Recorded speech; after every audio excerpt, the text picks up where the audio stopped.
We live in a time when white nationalism and the principles of white supremacy are increasingly more visible, more insidious, and socially accepted than in recent generations. Acts like the domestic terrorism of Emmanuel AME Church in Charleston and the deadly march of white supremacists upon Charlottesville, the Islamophobia espoused against our Muslim siblings. There are ICE concentration camps throughout our country, and this administration's effort to build a wall along our southern border reveal a broad-based and persistent effort for whiteness to double down on cultural dominance in the United States. Although some express a modicum of outrage, many dominant culture churches and their members remain tacitly complicit in upholding white supremacy and its theology to be their God. Even during our national gathering, where we strive to find the next and new ways to be the people of God, God's beloved community, the tools of white power, its tears and paternalism and good intentions keep us bound and brutalized. This morning's keynote speaker is one of few white theologians who has taken on the prophetic mantle to unravel the threads of whiteness, an attempt to call our culture to move beyond the ideals of diversity and racial reconciliation to anti-racism and racial reparations. Last year, I was blessed to bring the Reverend Dr. Jennifer Harvey to my former church, alongside the Reverend Dr. Harris, an African-American womanist theologian. These two women wove together a powerful message of what the liberal and progressive Christians can do to pattern a new fabric so that the church can breathe and live into God's intended kingdom, where all are free and no one is bound. The Reverend Dr. Jennifer Harvey is a professor of religion at Drake University. She has a PhD in Christian ethics from Union Theological Seminary in the city of New York, and her work focuses primarily on racial justice and white anti-racism. Dr. Harvey's books, which can be found in our bookstore, her most recent book is Raising White Kids, Bringing Up Children in a Racially Unjust America, and her other book, Dear White Christians, for those still longing for racial reconciliation, have been great sellers and highly useful. And if you were in our session this morning, you were, I'm surely impressed by the level of insight and understanding she has into what it means to raise white children and to be white in this country. Dr. Harvey is ordained by the American Baptist Church, but I met her among Presbyterians, so I consider her a part of our fold. And there will be a time of question and answer after her presentation, and there's paper on the outer pews, and so maybe during her presentation you can write those questions down. But now, please don't let me delay us anymore, but please welcome Dr. Jennifer Harvey.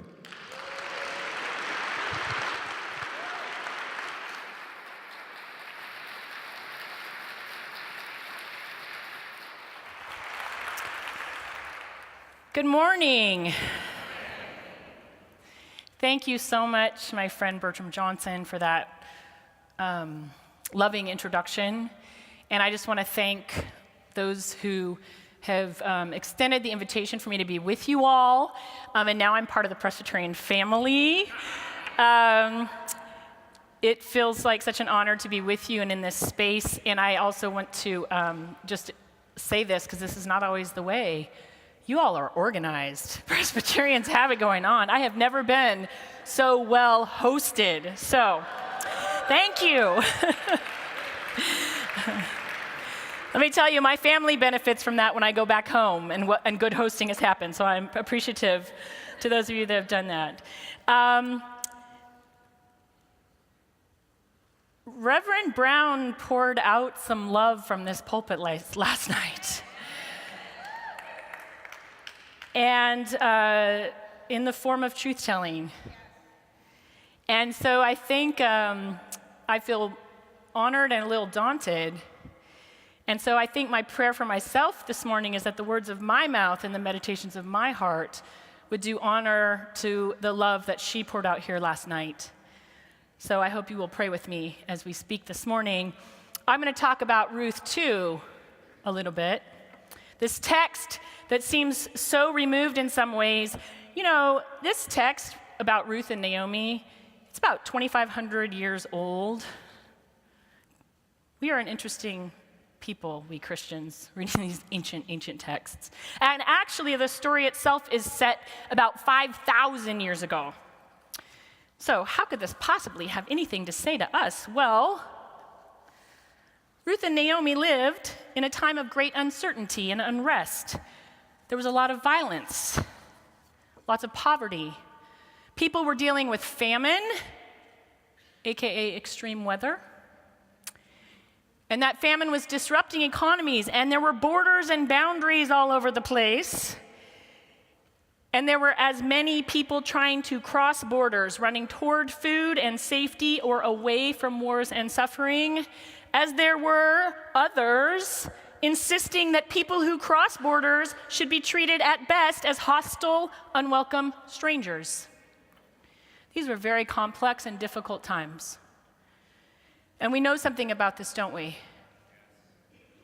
We know about the constraints and pressures of borders, people crossing, fleeing, folks on both sides demanding they stay put. We know about violence. I work on a college campus. There's not a day anymore where I don't think about guns. So we know about this violence that strikes fear in all of our hearts when we watch our loved ones set off to work or drop our children off at school, places that should be safe. But we also know about the violence very specific to Black and brown communities, communities that should also be safe as they face police brutality and a criminal justice system that over and over again says Black and brown lives don't matter every time officers are exonerated. We know about the specific violence that our Jewish and Muslim brothers and sisters are living with right now. We live in complex and difficult times. So good morning, Seattle. Look, you all picked the text, not me. But my friends, if there was ever a time to be praying and agitating and creating on the question of church, on the question of the church's future, this is it. And I am so deeply glad to be with you because from what I know about Next Church, you all are thinking about and wrestling with these issues. And so actually, in fact, I do know a few of you here, but there's lots of you I don't know. But despite that, because you are wrestling with these issues, you know who I think of you as? I think of you as my people. Okay? And actually, that's what I want us to think together about this morning. I want to ask you this morning, who are your people? And I want us to ruminate together on the question of peoplehood together. And here's why. Who I, who you, who we name and claim as our people, that determines how we understand what the path towards liberation is. So I want to go back to Ruth. We meet these two women just as Naomi, who is part of the tribe of Judah, which means she's Hebrew. She's lost her husband and her sons. And of course, she is utterly grief-stricken, but it's even worse because in the ancient Near East 5,000 years ago, that kind of loss was basically a death sentence. If you don't have a male provider and you're a woman, you're at the whim of other people's hospitality. And we need to know this, church. Hospitality is not a survival strategy, and it's certainly not justice. Anything that comes at the discretion of the one offering it, which is always how hospitality comes, can be just as easily taken away as it's given. But it's even worse again for Naomi, because she's not even in Judah, where her people are. Because when famine had struck, her husband had taken her across the border to Moab, a foreign place, a foreign people, and it's in Moab, where even less than anyone has any obligation to her, that she loses her husbands and sons. And so Naomi decides, I think she's reasonable in so doing, she needs to head back home. Maybe with her own people, someone will show this woman some mercy. And then something really weird happens. Naomi's son had married locals before they died. And as she starts to leave, she finds these two Moabite daughters-in-law weeping at the prospect of her departure. And they actually start trying to go with her. And she's like, whoa, look, go back, each of you, to your own mother's house, to your people. Maybe you'll find some security there. But they resist her. No, we want to go with you. We'll return with you to your people, they say. And a second time, Naomi says, no, turn back from me. And so at that point, Orpah complies, and she says, okay, reluctantly, but she turns and she goes ahead on back to her own people, but not Ruth. Ruth holds on to Naomi even more tightly, and when Naomi tries a third time to push her away, the text tells us Ruth clung to Naomi, and she pleads, do not press me to leave you. And then in one of the most beautiful passages ever written, Ruth declares a new and fierce sense of peoplehood, and she says this, wherever you go, I will go. Wherever you lodge, I will lodge. You shall be my people, and your God, my God. Where you die, I will die. So, have any of you ever heard this saying? This is kind of a paraphrase. When you come to the edge of the known and you're standing on a precipice that is the unknown, faith means taking the next step and knowing that either something solid to stand on will appear before you, or that you'll be taught how to fly. Have you heard this phrase, sentence? Yeah, okay. I like that saying a lot, but that's not what this is. Compared to what Ruth just did, that's like a Hallmark greeting card, okay? What Ruth just did was more like an Ani DeFranco kind of risk. You know Ani? Some of you know her. Okay. So in Swan Dive, Ani DeFranco is belting at the top of her lungs, and she sings about being on a ship in the middle of an ocean, and she sounds something like this, okay? We're gonna have some grace this morning. I've got a lack of information, but I've got a little revelation. I'm climbing up on the railing, trying not to look down. I'm gonna do my best swan dive into shark-infested waters. I don't care if they eat me alive. I've got better things to do than survive. That's the move Ruth makes. She swan dives into shark-infested waters. She lets go of everything known, and she literally takes Naomi's fate, the even worse, the possibility of death, and she makes it her own. She comes to identify with Naomi as utterly as she can.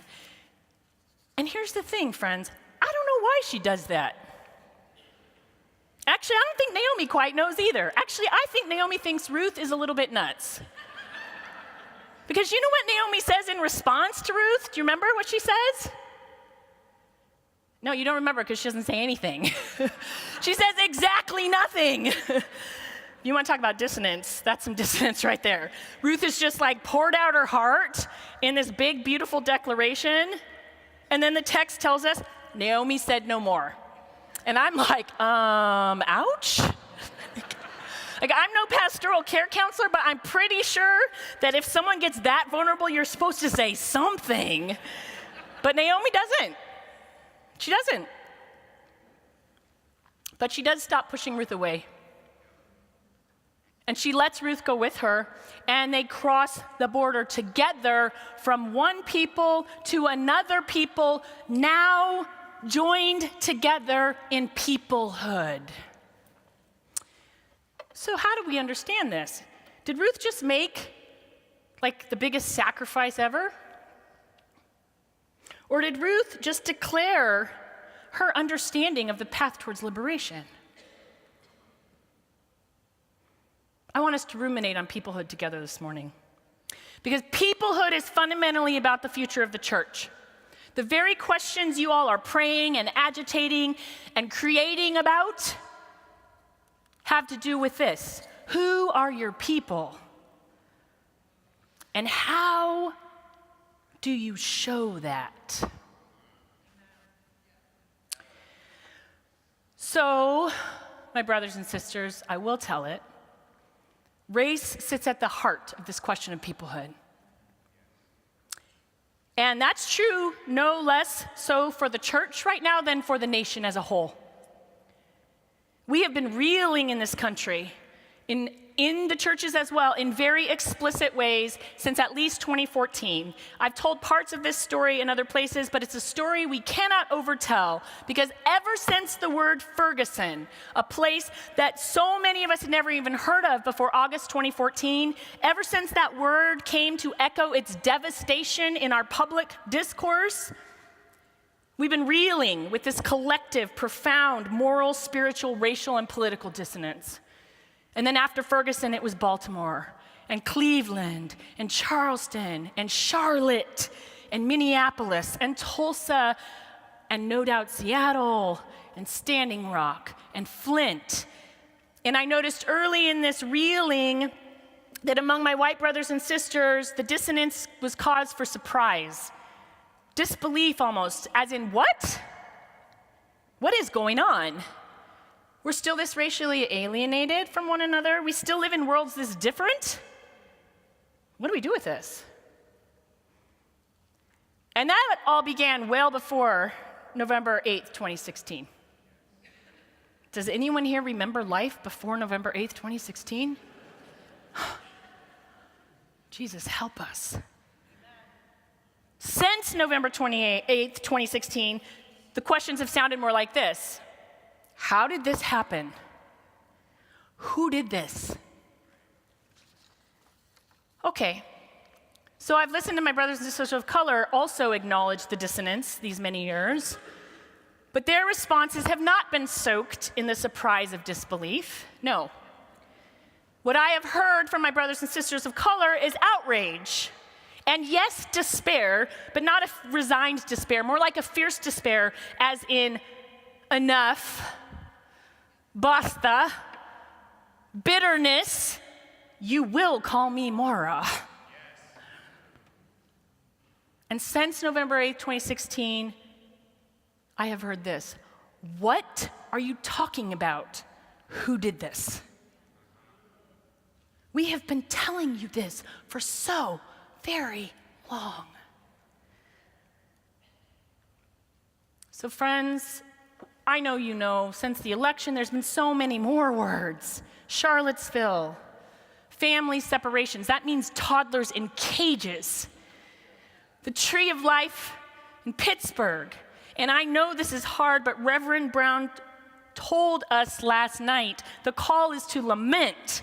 Because if we want to get to liberation, we have to tell the truth. And so that's what I'm going to do this morning. With each additional word, our collective relationships with each other, our collective relationships across racial lines have grown more imperiled. Our sense of peoplehood in the church has grown more imperiled. And there's a whole bunch of reasons for this. But one, quite simply, as the worst and the worst and the worst happens in our political climate, is this. It was simply the November 2016 vote.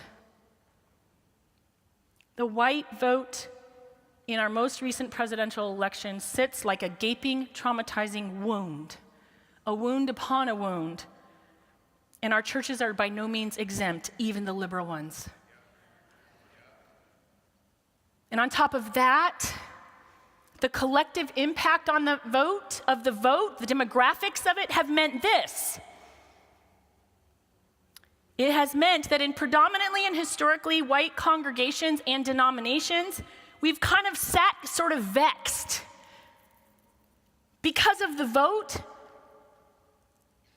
we in the predominantly and historically white church spaces I spend a lot of time in, so I hear this all the time, we find ourselves trying to engage realities of children being caged, mothers being disappeared by ICE, black athletes taking a knee, being put in the crosshairs by elected officials. We've been trying to handle these as partisan issues. Uh-oh. Partisan issues are dicey in church. In our collective congregational lives, we find ourselves tiptoeing and treating as partisan divides realities that are in fact human rights catastrophes. Being committed on our watch. And meanwhile, overwhelmingly, our brothers and sisters of color, whether in predominantly people of color congregations, Native congregations, or Black and Latino-led churches within our denominations, are experiencing these realities as human rights catastrophes and have moral, spiritual, and political, not partisan, political, there's a difference, clarity about what's going on. And so I know this is hard, my friends, but the Reverend Dr. Emily Towns said, if we skip the truth-telling of lament,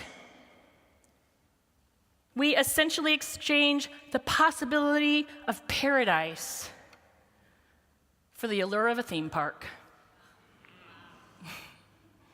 I think that is what a joy junkie might be. That's a new one. I'm thankful for that word last night. So my interest this morning is not to shut down collective dialogue, not to do that. My commitment is to tell the truth about the reality we are in so we can orient together in responding. Because here's the other reason that it matters, that we recognize that race sits at the heart of this question of peoplehood. It is true. We are living in a time, in an era, where Black Lives Matter movements and Say Her Name movements have thrown down a political and moral gauntlet.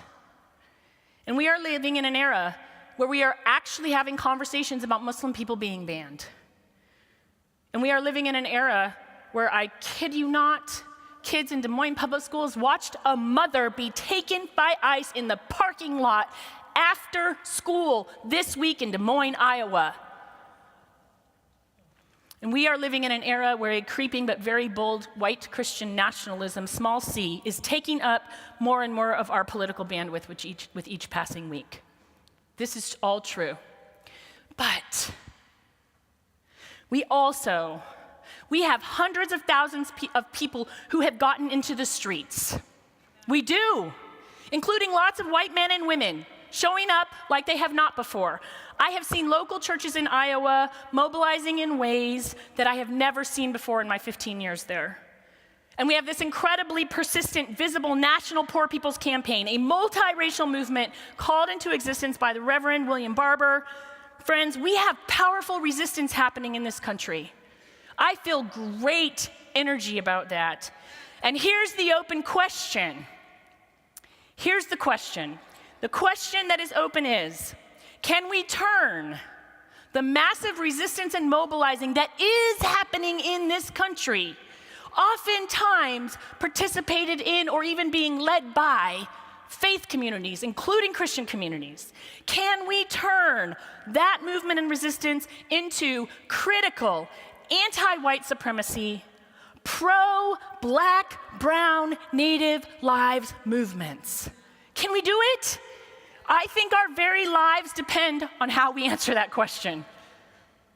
And I am clear that the future of the church depends on how we answer that question. So I want us to get it right. And I think we can get it right. But getting it right means we've got to put race at the center of our notions of peoplehood. So this means we've got to relearn some of our own history as church. So I want to tell you a little bit about that history. Since the late 1960s, mainline Protestant denominations, my people, this is me, okay? I'm not pointing fingers at anybody else. We have obsessed over this statement that was made by Reverend Dr. Martin Luther King Jr. back in the early 60s when he said, 11 o'clock on Sunday morning is still the most segregated hour of the week. You recognize the obsession? Yes, okay. And we've obsessed about that for some good reasons. Separate worship has seemed to us a sign of sin and brokenness. Separate worship must mean we've got resistance to difference. It might mean we're not showing welcome. And racial separation has seemed to us to be evidence of dislike, mistrust. Because otherwise, if we didn't dislike and there wasn't mistrust, those people would be here, right? And so we've responded to this lament. It's been a lament-filled obsession, pretty logically, by making work for interracial togetherness the primary way we talk about race in the church. Overwhelmingly, that's how we do it. And so we invoke images of the Christian community as one in Christ. We lift up metaphors about family. And some of you have heard me talk about this in other places, so I won't say more. But we use this theological word reconciliation. And it's a word I love, and it's a vision I long for. But the problem is, one of several problems, we've used this reconciliation as a paradigm. And the paradigm word matters because a paradigm is different than an actual value, right? A paradigm is a frame. When I got my glasses about 5 years ago for the first time in my life, this happens when you hit your 40s, you've been warned, I learned that the frame of my readers, the size of it, the shape of it, completely determined what I could see. So I'd look down at a page, and anything that wasn't in my frame was blurry. That's what paradigms do. They don't only determine what we see, they also determine what we think to ask. They determine how we set priorities. And we have been using a reconciliation paradigm in the church for so long now. And the fundamental problem with the reconciliation paradigm, we were talking about it at breakfast, has to do with this.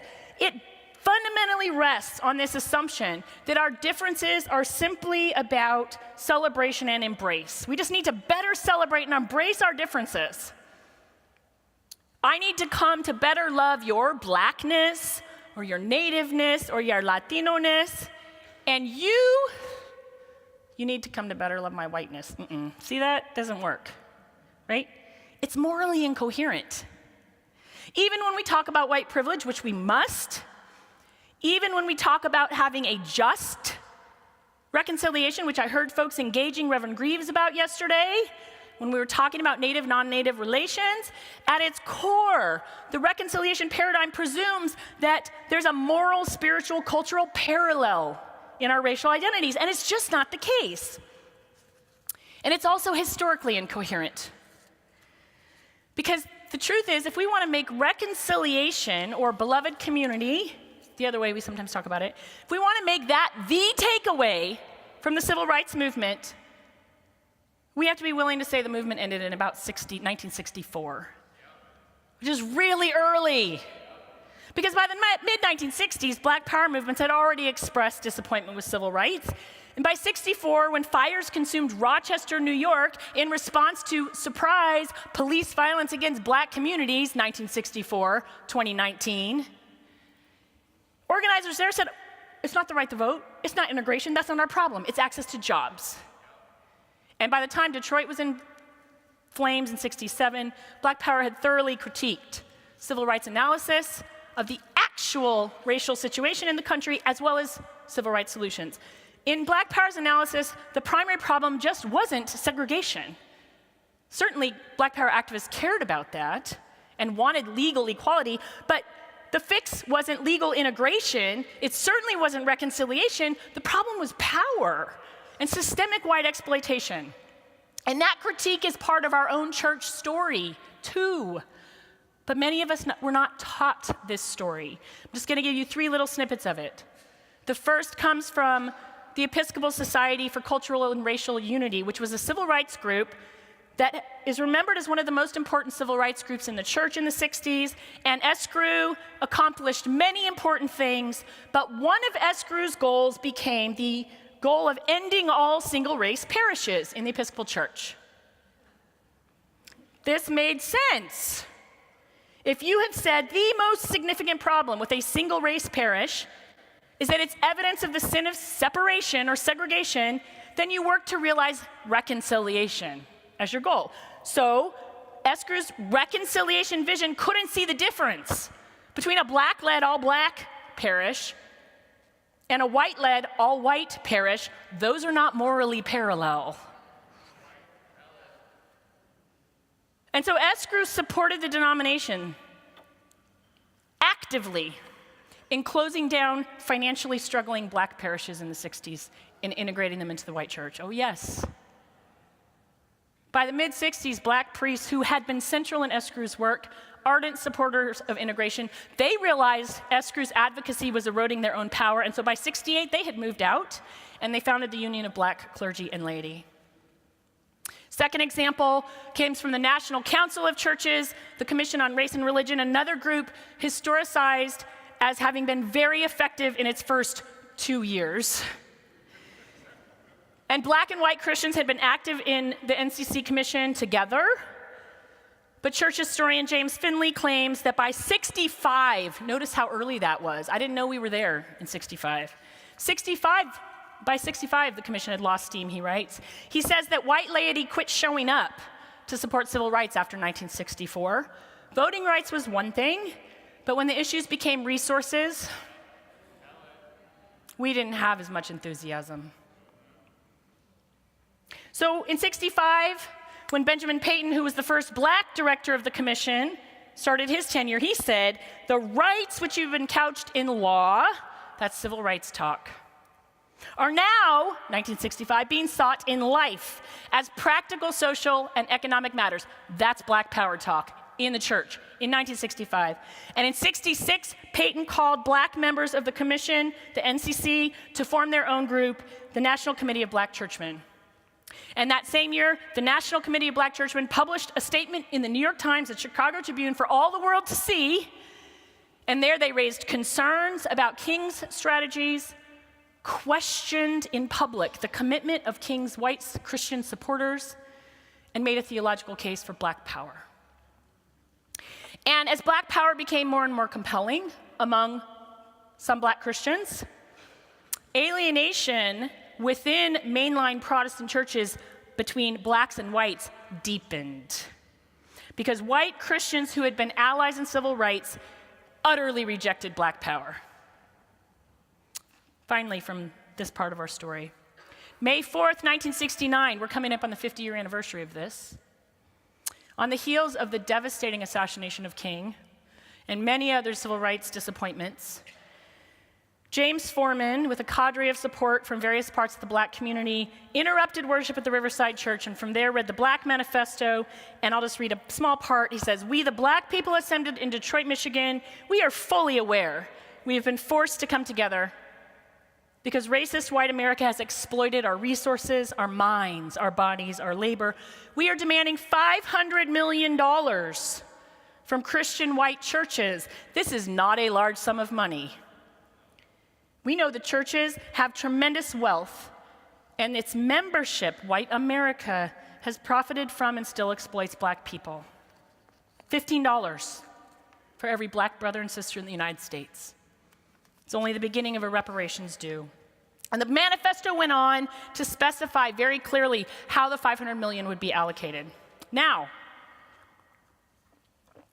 black clergy and laity helped create the manifesto, and in the months that followed, that May 4th day, those same black Christians, especially those who were part of mainline Protestant denominations, so who spent a lot of time with white folks, those same African American Christians roundly endorsed its demands over and over and over again. There's an incredible history here that is just amazing and devastating to read all at the same time. And I probably don't have to tell you, if white Christians had disparaged black power, we positively excoriated the Black Manifesto. So if you haven't heard about white churches taking up demands for reparations, there's a reason for that. We didn't. And then we actually ran away from demands being made by our fellow Christians with more fervor than we had ever run towards civil rights. And then we forgot or we erased our very own histories. And then we carried forward just the reconciliation part, despite the reality that had been unequivocally announced and demonstrated to be inadequate, as if those critiques of our brothers and sisters of color had just never happened. Despite the reality that repair, and reparation had become overwhelmingly the clear moral demand within the church. So here's why I have taken the risk. It's risky to lament, because sometimes folks find that hard. I find it hard. Here's why I've taken the risk of extending the lament this morning and sharing this devastating story with you. It's certainly not that the civil rights movement wasn't brilliant or that it accomplished nothing. It was, and it did accomplish. And it's certainly not that Black Power movements were perfect. They most assuredly were not. Ask any womanist, she will tell you. But at the end of the day, the critique that Black Power made nearly 50 years ago now was proven accurate by the urban rebellions and outrages of the late 60s and the early 70s. And at the end of the day, Black Power's critique remained terrifyingly predictive of everything we've seen happening in this country since 2014. From Ferguson, on through the election, on through Charlottesville, Virginia, on through, I haven't read the news yet today, but I'm sure there will be more. We are living what we are living in a deep central way right now because we have not gotten it right on race. Yes, that is the truth. Because we have not gotten it right on racial justice. The dissonance we are experiencing should have taken none of us by surprise. There's a reason some of us were surprised and some of us were not. But I'm telling you this story because we don't have to stay caught in a history we don't understand. As you are praying and agitating and creating on the question of the future of the church, I want you to know this story. Because if reconciliation was the takeaway point for the civil rights story we usually tell in the church, the actual takeaway point from a more truthful, complex civil rights story is repair. Reparations. A reparations paradigm. Black Christians in the 60s, by the end, weren't asking white Christians to sit down and reconcile. That wasn't the ask. Have you ever asked someone a question and then had them give you an answer where that's not the question you were asking? The demand was that white Christians repent and repair. The insistence was that white Christians take seriously the material relationships that our identities put us in relative to men and women of color. Big steeple churches or small, struggling parishes, that's a resource disparity. The demand was that we would respond, Christian to Christian, to our structural location in a society that was still organized so hierarchically that reconciliation talk had come to sound more like resounding gongs or clanging cymbals. We have been warned by Scripture not to listen to clanging cymbals. And it wasn't just Black Power movements. Chicano power movements in the late 60s linked the situation of Chicanos in the US to the 1848 land grab in the illegal war that the US launched to abscond with a majority of Mexico's resource-rich lands. In response to that, they were not asking us to sit down and talk. They were demanding redress of a legacy of colonial settler occupation, as in, we didn't cross the border. The border crossed us, people, through a reparations paradigm. Those demands are still being made. Native power movements were asserting rights to self-determination and were organizing to insist the US government honor its treaties. Native peoples weren't asking us as non-natives to be more culturally sensitive, though that's important to do. They certainly weren't asking us to talk about emulating native ways of being in relationship to how we treat the environment. That wasn't the ask. They were demanding recognition as a First People status. Sovereignty and land rights struggles, immigration battles, battles over poison water, whether it's Flint or Standing Rock, all of these mark historical material relationships. None of them are any more new than is the reality of police violence against Black people. And none of them are any less urgent. And in fact, they are completely interrelated. They're completely interrelated. Don't you dare be overwhelmed by that. Because here's the truth.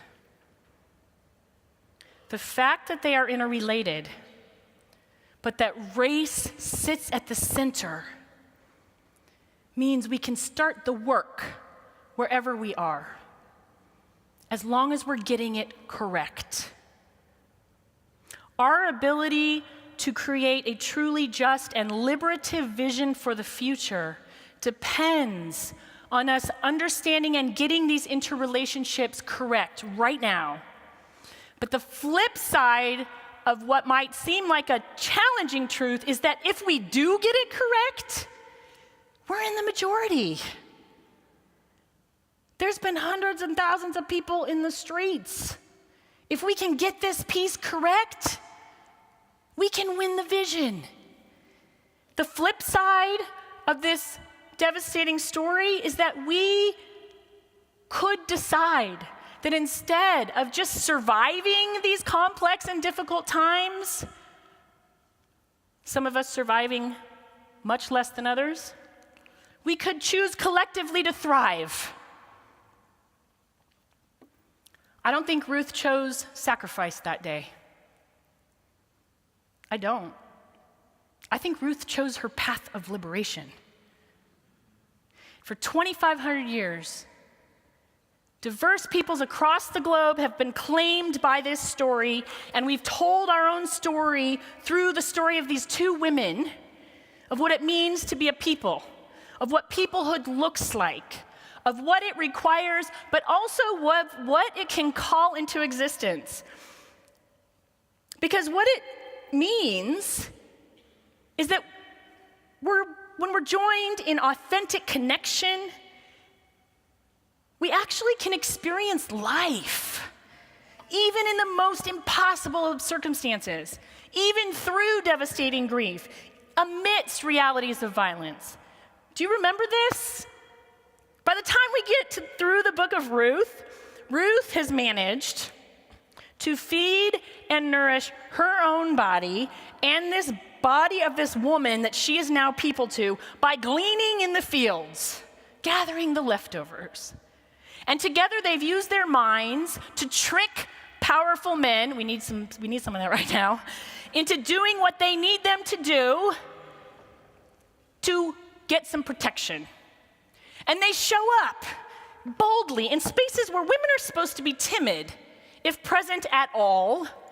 And by the end of the story, Ruth has given birth to a baby, and she gives that baby to Naomi. Let's just say Ani DeFranco has nothing on this story. And baby, in that time and place, where life is harsh and unlikely, baby is miracle. Baby signifies life, that life exists, and it exists powerfully enough that a future will be. Peoplehood looks like miracle. It is life. It is not only the offering of a future, it is the call to a different present. And so here's what I want to ruminate on one more time this morning. Because peoplehood is also not magic. It doesn't just happen because we want it to. The question, who are my people, has a critical call edge to it. Because the question is, with whom do I identify? To whom, to quote Reverend Brown, am I showing solidarity? And can it actually be measured? I want to just sort of share a personal story about this. With whom do I identify and how do I show it? A few years ago, I reconnected with one of my best friends from high school. And in that weird way that Facebook does that in our lives. And my friend Laura and I discovered that we had children the exact same age. But our children were not the same. Her child had leukemia, and mine did not. And about 2 years ago, last September, her son Lucas passed away from leukemia at the age of 3. And I wrote my friend Laura a lot in the months that treatment after treatment was failing her son. And as I did that, I worried about it because I kept trying to understand, how do I show up for this friend in her grief without kind of being like a parasite to her grief? And what I mean by that is I didn't want my support for her to actually be about me. And that was tempting, as in, oh my gosh, my poor friend, you poor person, thank goodness it's not my kid. I didn't want to participate in that. I didn't want to be allowed to look away when her updates about her child became so difficult for me as a mom of a child the same age. I didn't want to look away still today about what it's like for her as she writes about living with that kind of loss. It felt too close to home, but I knew that if I wanted to be present, I could not look away. I felt like true presence had to cost me something. And eventually it did. What it cost me staying in that space, I was so moved by the discussion yesterday afternoon about vicarious grief. It cost me the pretense that my 2 children were somehow not just as vulnerable as her son.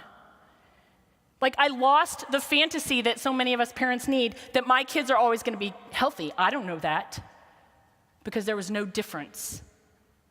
Lucas had leukemia, and my child did not. I would never, ever, ever presume to claim that I know what it means to be a parent of a child living with cancer. But I think what I was trying to do was my best attempt to partially identify with, as in I tried to go there as much as I could, as in I tried to say, where you go, I will go, even if it hurts and scares me. And it's not that I didn't care before about kids living with cancer. When I got my fundraising letters from St. Jude's, I'd send in my checks. But before, a child living with cancer was a removed abstraction for me. But now, I can almost physically not stand it when we go to our annual Make-A-Wish Foundation fundraiser in Des Moines. I can't stand it because it's not removed anymore. It's not abstract. I never met my friend's son, but he and his mom became part of my people. Who we see, how we see them, determines everything about what we understand liberation to be. Because who we see, how we name it, who we know, who we claim as our people directly correlates with our tenacity, our bravery, and our persistence. The more I identify with someone, the less willing I am to accept anything less than wholeness for them too. The more fiercely I show up for and with them and know that that is always the priority, no matter what, even when I'm busy, even when resources are scarce. I'm convinced, my friends, that in some ways, the question of who we identify with and how that can only turn into the path of liberation when it's not abstract and not removed, I'm convinced that's a part, and I want to tread really carefully here, so I'm going to, but that's a piece of why some iterations of lesbian and gay inclusion movements have moved so much more quickly in the church, may we pray for the UMC today, than have authentic movements for true racial repair. I'm convinced of that because lesbian and gay people, and I'm purposely not talking about bi and trans people, especially trans people, but lesbian and gay people were part of everyone's families. It's really easy to discriminate or to sit back and tolerate discrimination or just see it as not my priority when something's abstract, when it's an issue. It's different when it's my kid, my neighbor, the person who sings in the choir, my pastor. And that's why the personal act of coming out is such an effective social change strategy, because the more straight people see LGBT people as their people, the more they're unwilling to tolerate injustice. That's how it works. But it's also the reason that the public face of the lesbian and gay inclusion movements in the church has tended to remain so white. That's why. Don't mishear me. I'm not making a hierarchy of oppressions.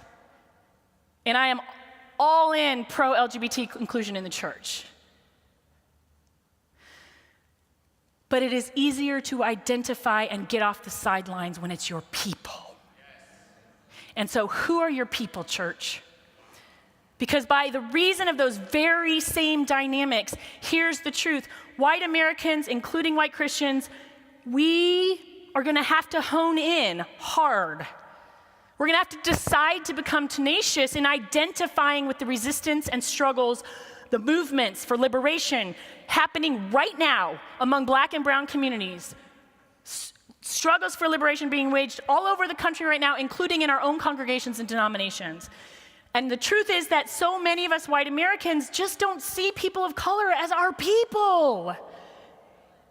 And that's partly because of these same historical legacies we're talking about. Daily racial segregation is just that pervasive.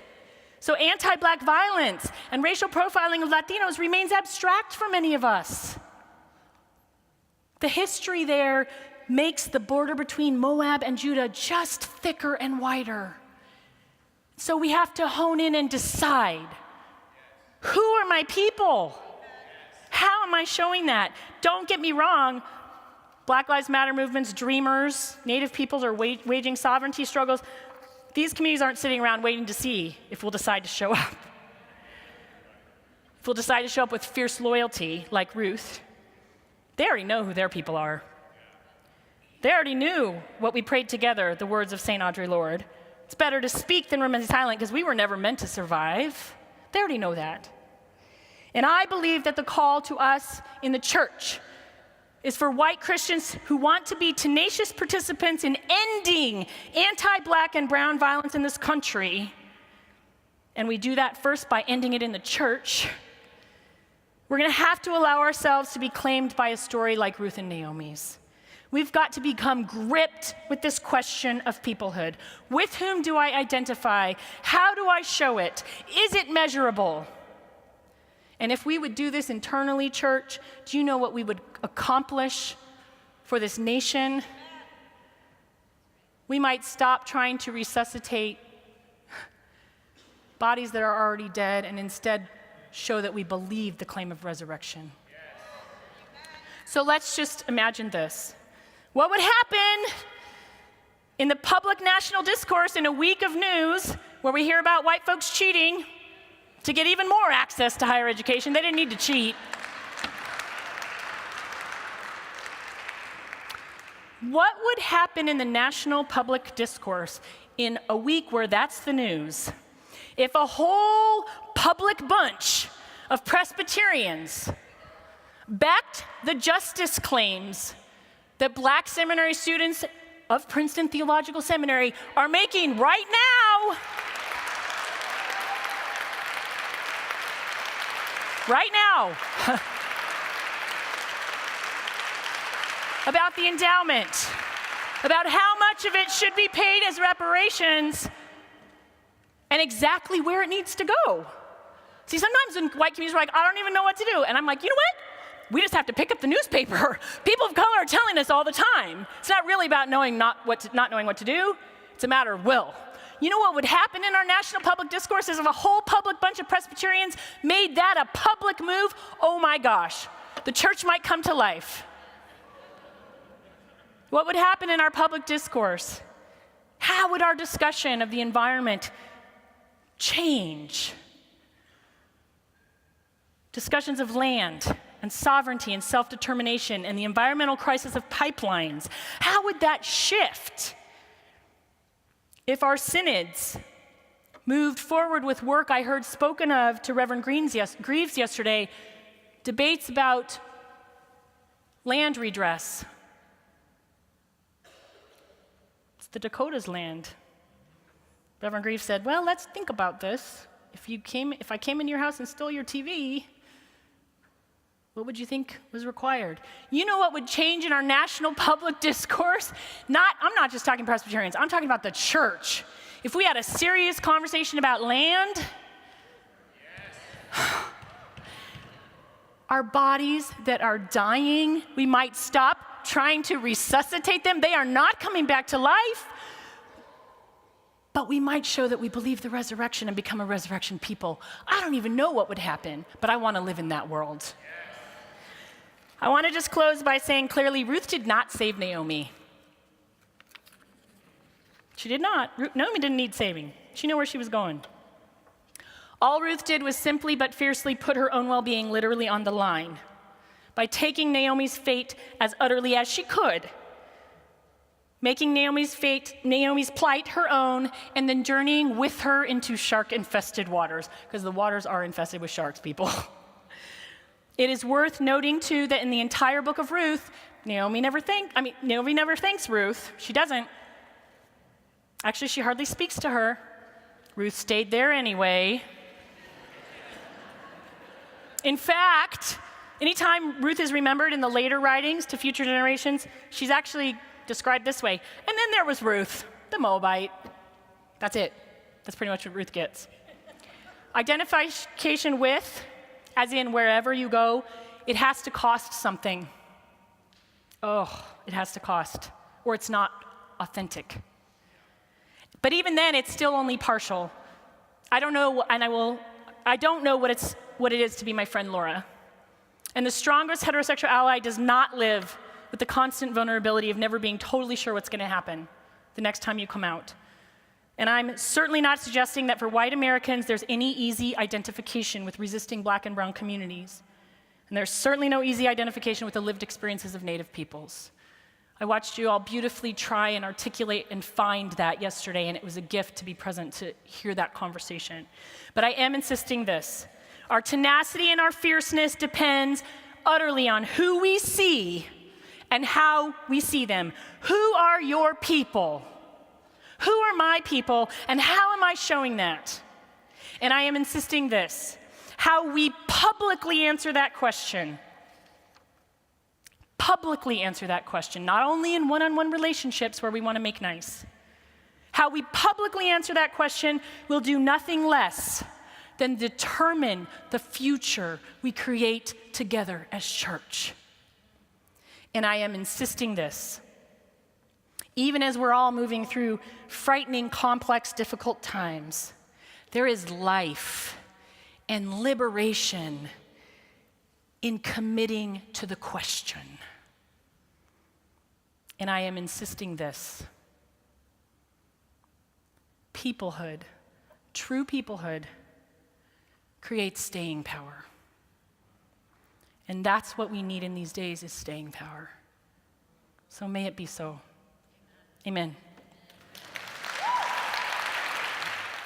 Thank you, Dr. Harvey, for, again, reminding us to see the peoplehood of people who've been oppressed and marginalized and abused by our systems of theology and whiteness in this country. So thank you for naming that in the space. Friends, we have an opportunity to ask questions of Dr. Harvey, and there are pieces of paper at the ends of the pews here and on this side. And so once you write your question, there will be friends in the aisles, and they'll bring them forward so that we can address them. Nice.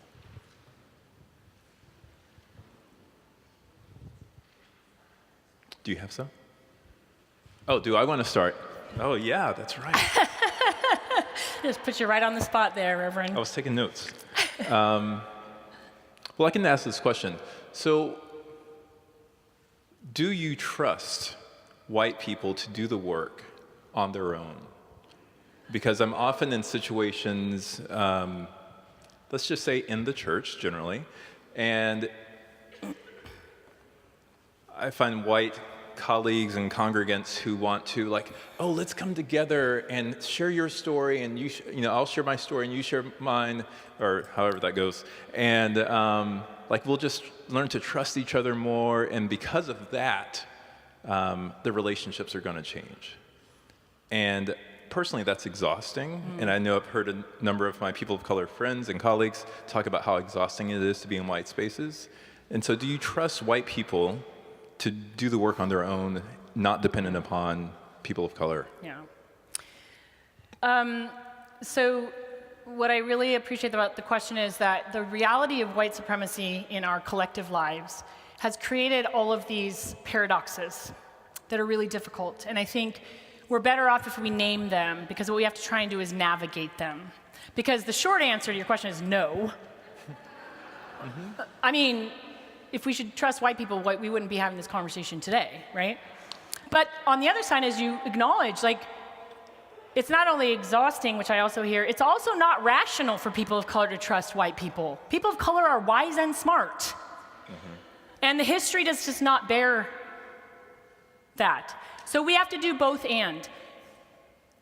People of color have written, have made videos, have produced art, and white folks need to and differently educate ourselves, engaging those materials. We need to take advantage of opportunities when communities of color are leading in public ways where we're not as much of a burden. Instead of going one-on-one to someone say, teach me, say, oh, there's this event happening. One of the works we're doing in Des Moines is getting white people to show up to more people of color events where we have to literally reform our brains. So we can do that in ways that don't depend on sort of reproducing that burden, and that sometimes it's violent too, right? Because what white people have to do and talk about re-exposes our beloved brothers and sisters of color to violences and harms they actually also have already lived, right? So, but at the same time, white people, and I think this is critically important, we've got to figure out how we do just enough of that ongoing re-education work that we then also immediately get involved actively in support of people of color-led organizing. So we're not just relearning white stuff on our own, but we're getting in spaces where our bodies and our resources and our time is counting. And I don't have to go there, and I shouldn't go there and take the mic or do my white thing all over the place. I'll just go and say, hey, could I make copies? How can I be of service, right?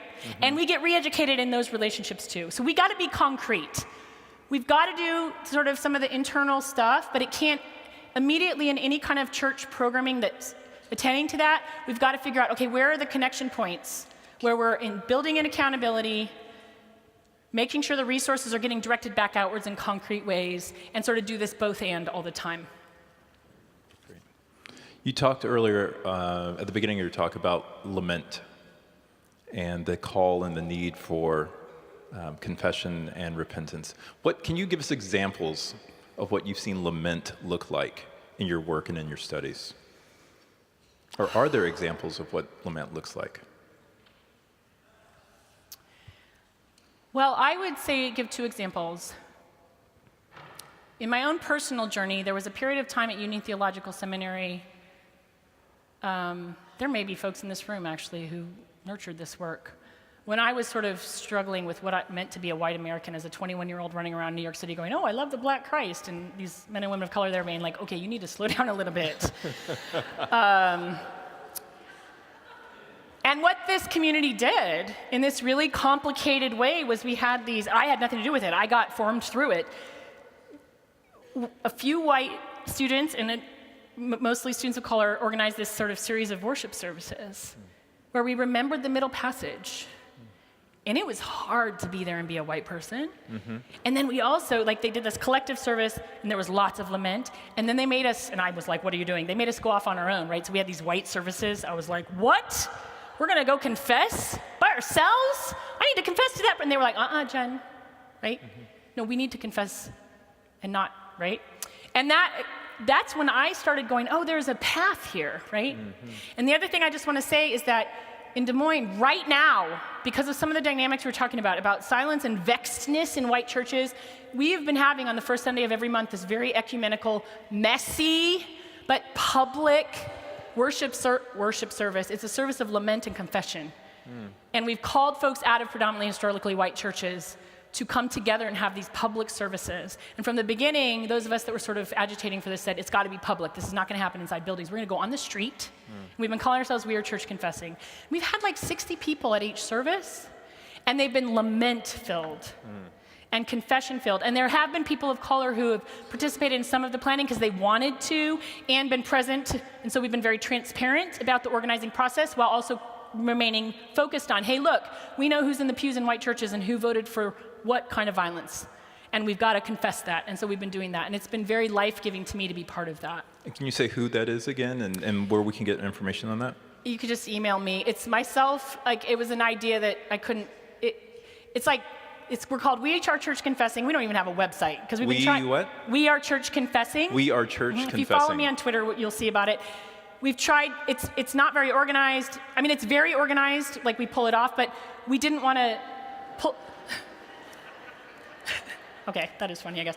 But we didn't want it. We haven't built another organization pulling. Like, we didn't want resources to get pulled from the organizing that's happening, right?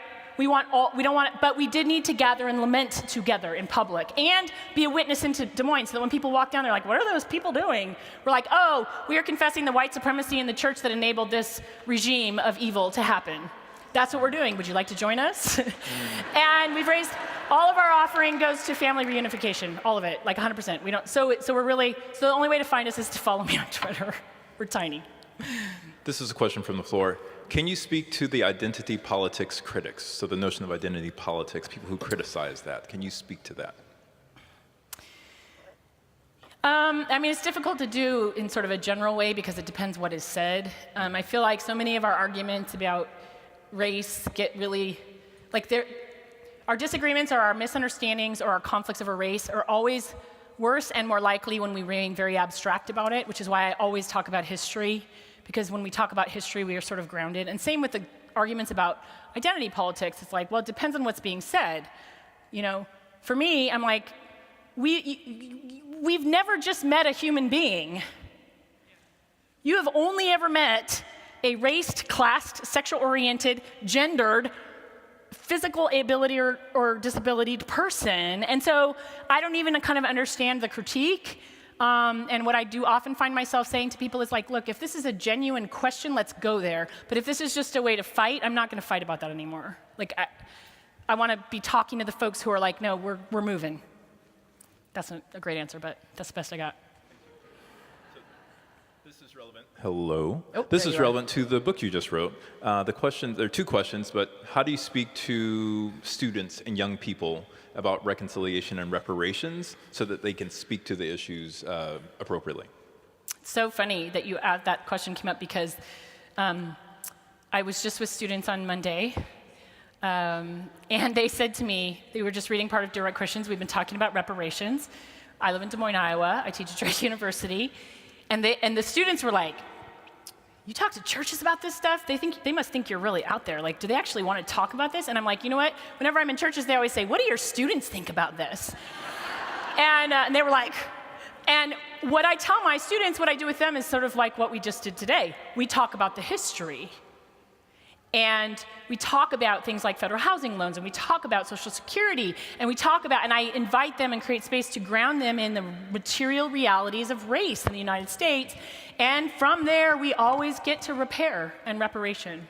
Because I teach ethics, so there's always a moral should for me at the end, and my students know that. And they will go there if we teach them the history. And I will just tell you, if you've got especially white young people in your lives, although sometimes students of color don't know the history as well, but more often they do know it than their white peers, this is just a warning. A lot of those 19-year-old white youth that I teach, they are so galvanized and feeling liberation, the path by the end of our work together, not because of me, because of the history, but they're also really pissed off. Because they're like, how dare my parents, my church, my teachers lie to me for 20 years? They are ready. Our youth are ready. They know we have a racial crisis, friends. And especially white youth, and then because if we don't support it, youth of color are the ones who get the negative impact. They are ready for us to journey with them on these questions because they know that we have not gotten it right. This is a specific question. What do you suggest this congregation, or I say this presbytery, should do with the $58 million that would be raised from the sale of this space? Woo, you all are going to throw me right in the middle.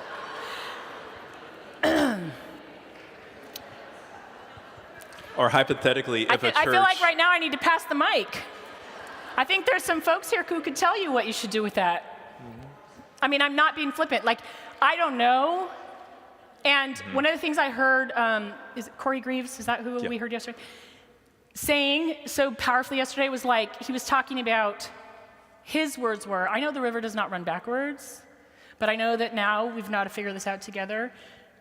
But what that means when I hear it is Native-centered, Black-centered, Latino-centered, people of color-centered responses to these questions are what we have to do.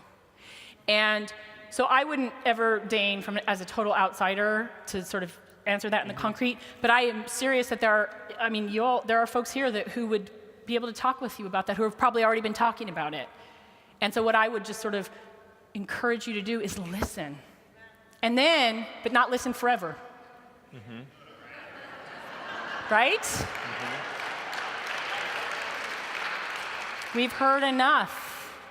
Now we need to do. Mm-hmm. So more the doing. How can white institutions approach reparations in ways that don't divide people of color against each other? Oh, that is such a good question. I don't know if I have a great answer to that. We've done some amazing work at Drake University where I teach. We don't use the word reparations for it in a sort of formal way, but we have a program at Drake that I'm the co-director of that's for students of color at Drake that is basically a repair of harm model. And so it's called the Cru Scholars Program, and I could talk about that for hours, but I won't. But the short version is, because I think we've framed the justice question correctly and insisted students of color have no deficits, our institution has the deficit, and we've designed the program in that way, in a reparative way. In 6 years, we've closed the GPA gap. Graduation rates are higher than everybody else at Drake, not just other students of color, than everybody, and it's amazing. But we've also seen, because we've designed it around, especially the evidence that showed us that Black and Latino students who were the students who were not thriving at Drake because of the racial climate. Mm-hmm. We've watched some of the ways that program has both created opportunities for people of color, connection and solidarity, and ways that we're still sort of trying to figure out how we navigate through. People of color is a very constructed notion. Yeah.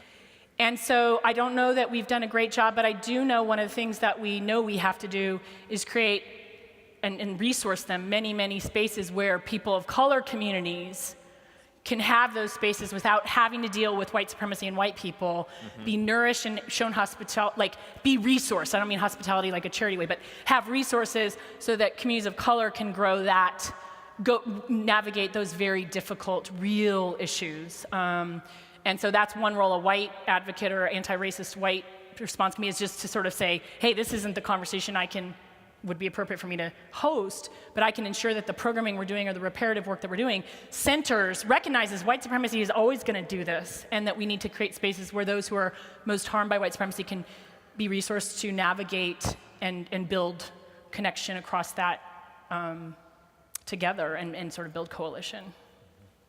So I was a child of the 80s, 90s coming into myself, and the notion of racial reconciliation was sort of the term in that time.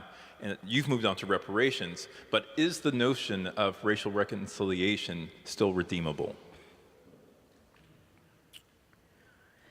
It's just too early to say. Mm-hmm. I just don't want to answer that question in the abstract.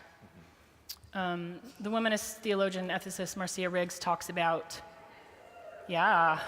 she's a mediating ethic where we need to not get ahead of ourselves. Mm-hmm. And what she says to us in that, she says, we're always navigating these difficult realities. I do believe in my heart that reconciliation is a biblical value and that the call of God is for us to be together. I do believe that. And I certainly don't want to hang around in white spaces. You're not going to find me there. Well, I'm there a lot, actually. But that's not where we want to live. I don't want to be spiritually formed there. Mm. So that's all true. And yet, right? And so Riggs talks about we have to mediate and be where we are and tell the truth. There's a theme in womanism. Tell the truth about where we are, these messy complexities. And if we do that well enough, something new might emerge that we didn't even know was possible. But if we get ahead of ourselves and jump to abstraction, then we end up doing violence again. So I just think we need to right now, I think of it as a fast, and Lent is a good time to talk about fast. I think white communities need to fast from reconciliation for as long as we need to fast from it. I don't know how long the fast will be. It's just too whitenized by this point, and it cannot do the work we think it's going to do. But don't hear me as saying that I don't thus think that reconciliation isn't the heart of God. I do, but we're just so far from that point. I'm going to read this question as it's written. Please comment on white fragility, the need/demand to always be comfortable in every space, like worship here. It's real. I mean, I think this notion of white fragility, and Robin DiAngelo, I'm in her hometown, is amazing. It's been helpful. It's helpful because it gives us language for what really goes on with some white folks, lots of white folks. And one of the things I like about having language, lots of language for what goes on with white folks, is that it helps us get really specific about the socializing processes that cause white people to do what we do. And so like white fragility is a product of, for example, if I don't actively desegregate my own children's lives and teach them anti-racist ways of being, my children will be white fragile, right? So I've got to be interrupting the socializing processes with them now that I know produce white fragility. You know, the question about feeling comfortable where we worship, I think, is complicated in other ways because sometimes that's about other dimensions of cultural identity. And so, and there's a difference between anti-racist and multicultural. And so, if we if we want to culturally worship in certain ways, but we're still deeply anti-racist, I'm not sure I'm opposed to that. I don't know, you know. But the anti-racism piece has to be centered. And I think, you know, I think that's challenging for congregations. But I mean, white fragility is important. The only other thing I want to say about white fragility, though, what I don't love about white fragility is that anytime we get concepts in white, I feel like this about white privilege too, that kind of start to present themselves as the only answer to what white people do, I think we end up stuck in our anti-racism work. And so like sometimes, like we can't lament and cry and grieve. Publicly without the term white fragility being named about that. And actually that we have to lament and cry and grieve. And that's not white fragility. Like we've got to be in touch with the humanity in the mourning of how our, and yet, like I've now been in activist spaces where like, there's no you can't, you surely don't need 8 hours of sleep at night because if you need that, you're white fragile. Well, that's not helpful because that's actually true. We need 8 hours, I need 8 hours of sleep. So we have to be careful with these concepts. They're really powerful and important, and we need to never assume one concept's going to give us all the answers to white people and race. And one last question. How might you suggest we increase our exposure and participation in multi-ethnic spaces in order to expand our peoplehood in a culture which is still so segregated and separate? Yes, thank you. This question is a great question because it's so easy to answer in many, many contexts. Now, I know there's parts of rural America where it might be more difficult, but even then I'm usually a little suspicious it's quite as white as we always claim. Literally, I would encourage you, and you could do this as a Lenten practice in your communities. I like to comb through my life periodically and ask myself this question.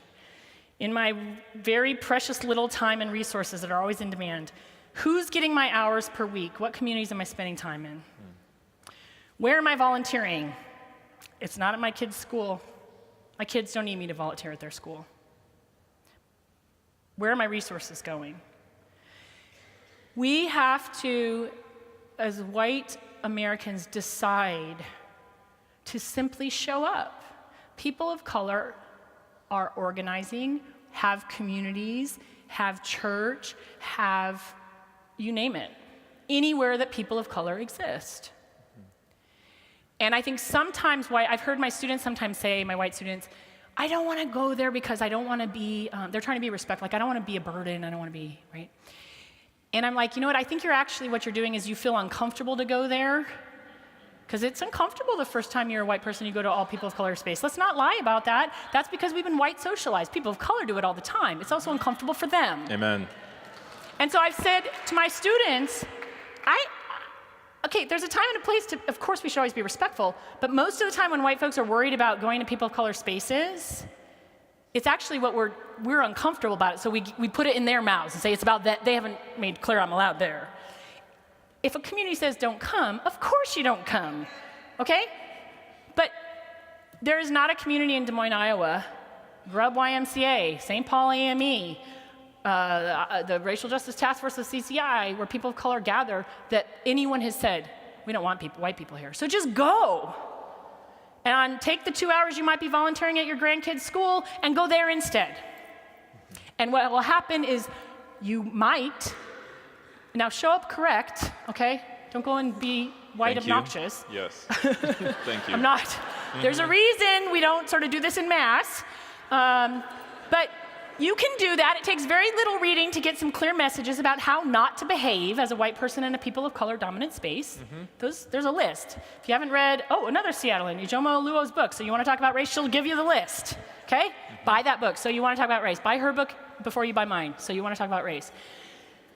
There's a list. Show up correct and just go in those spaces, and your life will be changed.